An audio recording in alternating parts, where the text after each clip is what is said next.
élections pour tabler sur augmenter le momentum, la pression jusqu'à là pour obtenir un gain. Je pense que c'est une bonne stratégie de se rendre jusqu'à là. Maintenant, s'ils veulent changer leur plan d'action, ils le feront, mais je pense que c'est définitivement la bonne stratégie qu'ils ont adoptée. Sur les stages en général, je ne vois pas, puis là c'est une opinion, là, si le caucus me la demandait, ce serait une opinion que je donnerais, puis c'est une analyse politique là, plus que la position du mais je ne vois pas une mobilisation dans tous les corps de programme touchés par des stages obligatoires qui est égale.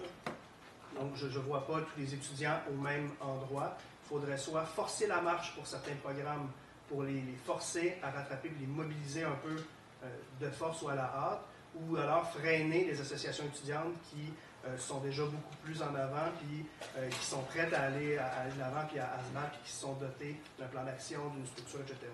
Donc, je vois difficilement comment on peut élargir en une seule lutte. Je vois aussi difficilement comment on va pouvoir s'assurer d'une unité, puis s'assurer d'un front commun qui va tenir si on se met à inclure tous les étudiants dans tous les stages. Si on peut juste prendre l'exemple des provinces, par exemple au niveau fédéral, qui avaient un front commun pour négocier le transfert en santé, il a suffi de quelques semaines pour que le front commun s'effondre puis qu'il y ait des provinces qui signent chacune de leur côté. Que se passerait-il si le gouvernement faisait des offres, mais dans certains secteurs, via certaines enveloppes, par un ministère de la Santé ou par un ministère des Services sociaux pour viser certains programmes bien précis pour essayer de briser ce front commun-là? Est-ce que les étudiants tiendraient? Est-ce qu'ils seraient solidaires ou ils ne seraient pas tentés de signer une entente pour eux puis de quitter la coalition? Puis là, ça briserait un momentum. Donc, je pense que des campagnes qui se montent par programme, par secteur, où les étudiants vivent une réalité qui est similaire, où ils se comprennent, où ils vivent un même parcours, où ils vivent les mêmes stages, la même réalité, il y a plus de chances que le Front commun, que la solidarité tienne, puis qu'à la fin, il y a un gain. Je pense que oui, la FIDEP a battu en brèche, a ouvert une possibilité. En même temps, le gouvernement a fait attention de dire c'est pas de la rémunération, c'est parce que c'est un doctorat, c'est parce qu'il y a un ordre professionnel qui oblige, donc il a limité pour essayer de tenter de cadenasser la brèche qu'il ouvrait lui-même pour éviter que les autres s'engouffrent dedans, parce que ils ne sont pas plus forts que nous autres. Là. Si on voulait que la FIDEP l'ait, c'est parce qu'on se disait bon, c'est un beau premier pas pour les autres après. Le gouvernement dit oui, ça va être la FIDEP, ce ne sera personne d'autre. Et donc, je ne vois pas tout le monde mobilisé présentement dans tous les programmes. Est-ce que ça peut se faire? Ça peut se faire. Mais il faut que ça vienne des étudiants, il faut que ça vienne d'eux. Je pense par contre qu'on a aussi notre devoir de ne pas nécessairement, je peux dire ça, il ne faut pas présupposer non plus la capacité que les gens ont d'être solidaires entre eux et elles, dans le sens que laissons aux étudiants, aux étudiantes la liberté de s'organiser, on s'arrangera en conséquence, mais il ne faut pas faire non plus de présuppositions, je pense pas, on ne sait jamais, on peut être surpris par la solidarité que les gens se démontrent en eux et elles. On verra rendu là. Je ne pense pas nécessairement non plus qu'il va y avoir que la grève générale est imminente sur cette question-là, par exemple. Je vais au niveau au maximum. Par contre, il y a un momentum, il y a plusieurs programmes qui se mobilisent, que ce soit des petits, des gros programmes. Je veux dire, je peux parler à titre personnel. Je veux dire, mon programme qui représente à peine 150 personnes, ce qui n'est pas grand-chose, somme toute, va prendre un mandat en faveur de la rémunération des stages pour notre prochaine Assemblée générale. On a nous-mêmes des stages. Il y a plein d'associations étudiantes qui étaient non mobilisées, qu'on prend pour acquis, qui ne se mobilisent pas, qui se mobilisent sur la question. Donc, je pense qu'on peut être surpris. Généralement, des mouvements qui prennent de l'ampleur surgissent à des moments auxquels qu'on juge initialement inopportuns et finissent par prendre de l'ampleur. Donc, il ne faut pas non plus être pessimiste, mais je pense qu'il faut être pragmatique. On verra ce qui arrivera quand le momentum sera là. Si le momentum est là, je juge qu'il y en a un. Et nos associations étudiantes membres, par la suite, détermineront la marche à suivre.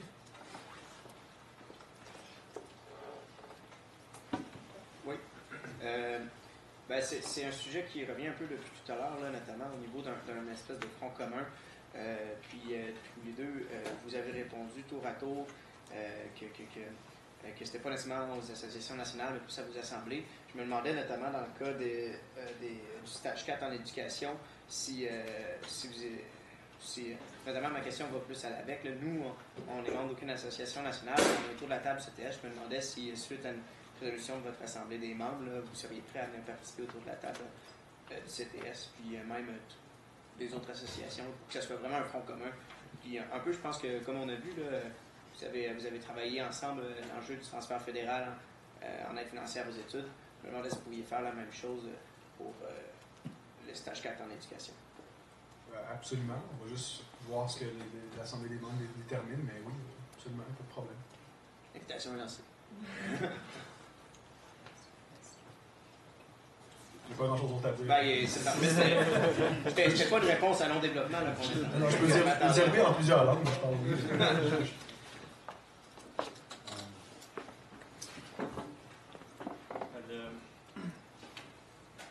L'idée qu'a eu l'UEQ de créer un comité de travail spécifique est quand même très intéressante au niveau de sortir les ressources puis la partisanerie, disons, de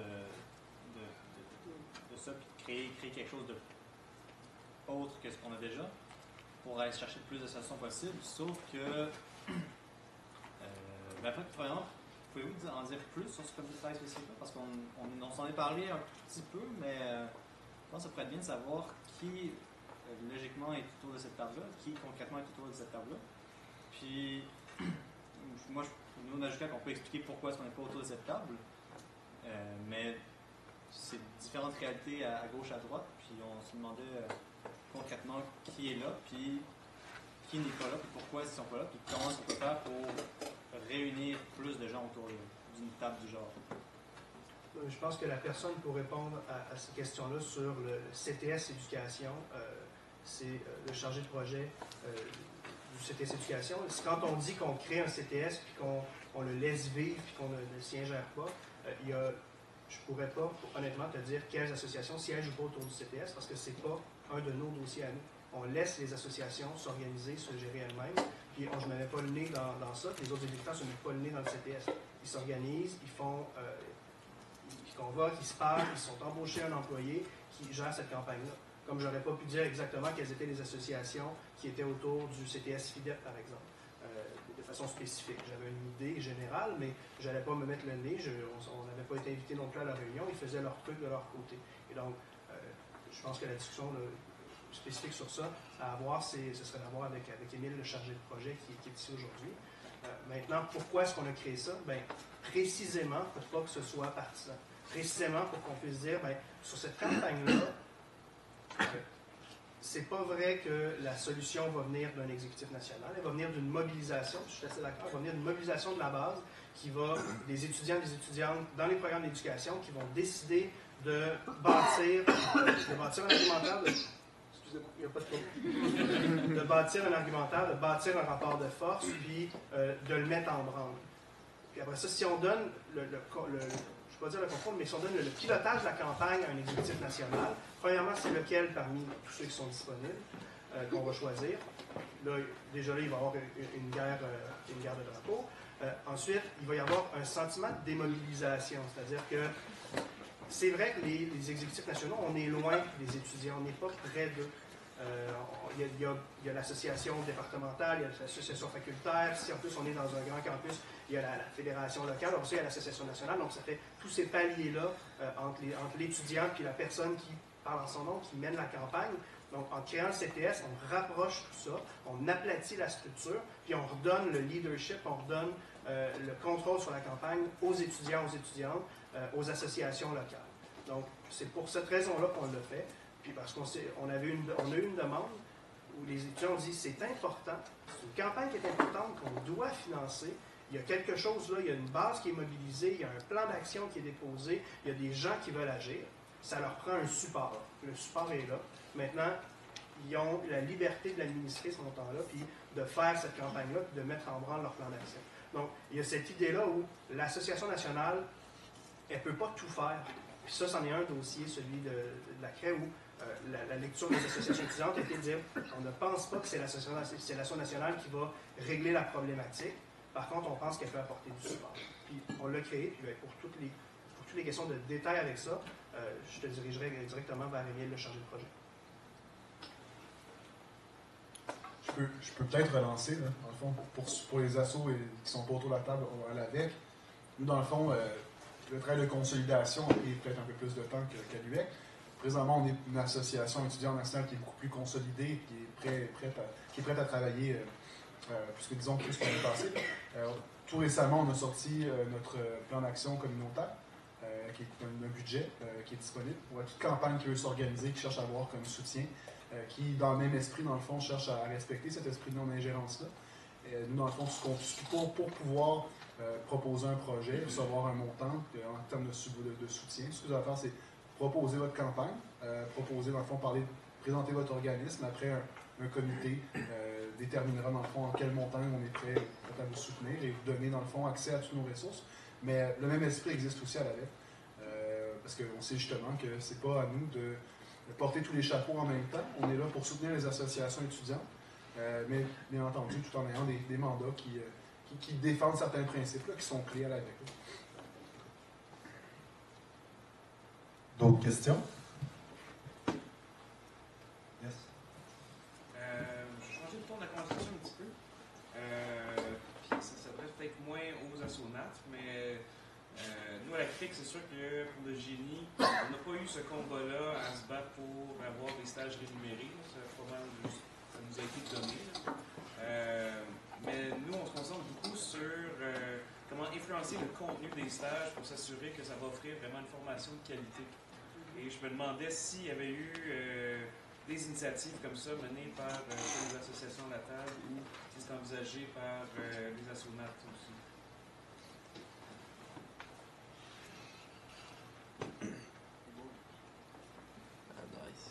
Je peux tenter de répondre. De façon générale, ce qu'on trouve en éducation à l'UQAM, c'est que, en fait, c'est fou comme on vit des situations complètement à l'opposé en éducation et en génie. Nous, ce qu'on trouve, c'est que, justement, on n'a pas ce problème-là parce que ce sont les stages qui nous donnent la meilleure formation, dans le sens où c'est extrêmement concret, puis c'est des compétences qu'on va réutiliser assurément dans le futur, alors que, en tout cas, de ce que je comprends avec ta question qu'on a discuté aussi tantôt, c'est que c'est pas le cas pour vous. Est-ce que je me trompe un peu? Mais nous, ça dépend. Nous, on essaie d'influencer le contenu puis la qualité des stages, c'est en essayant d'amener beaucoup plus d'enseignement en éthique, étant donné que c'est un enjeu politique pressant.